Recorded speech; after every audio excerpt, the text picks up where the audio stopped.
দেশের অভ্যন্তরে ব্যবহৃত পোস্টাল ব্যালটের ডিজাইনে পরিবর্তন আনতে যাচ্ছে নির্বাচন কমিশন। বিদেশে পাঠানো ব্যালটের মতো এতে থাকছে না সব প্রতীক। নতুন ডিজাইনের পোস্টাল ব্যালটে শুধু সংশ্লিষ্ট এলাকার চূড়ান্ত প্রার্থীর নাম ও প্রতীক থাকবে। মেধা তৈরিতে, মেধা বিকাশে, মেধা মূল্যায়নে শিবরাম স্মৃতি pre cadet school and college Rangpur নতুন বছরে প্লে গ্রুপ থেকে নবম শ্রেণী পর্যন্ত আবাসিক অনাবাসিক শিক্ষার্থী ভর্তি চলছে। গত বৃহস্পতিবার 15 জানুয়ারি দুপুরে বিএনপির স্থায়ী কমিটির সদস্য সালাউদ্দিন আহমেদের নেতৃত্বে একটি প্রতিনিধি দল নির্বাচন কমিশনে গিয়ে বৈঠক করেন।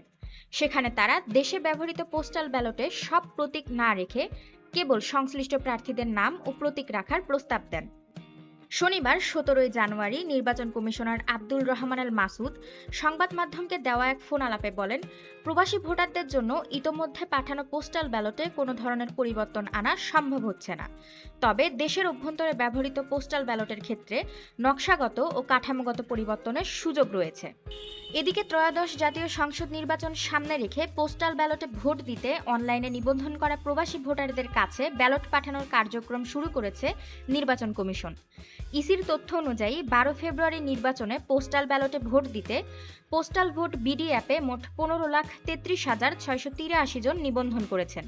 এর মধ্যে প্রায় 8 লাখই প্রবাসী বাংলাদেশি।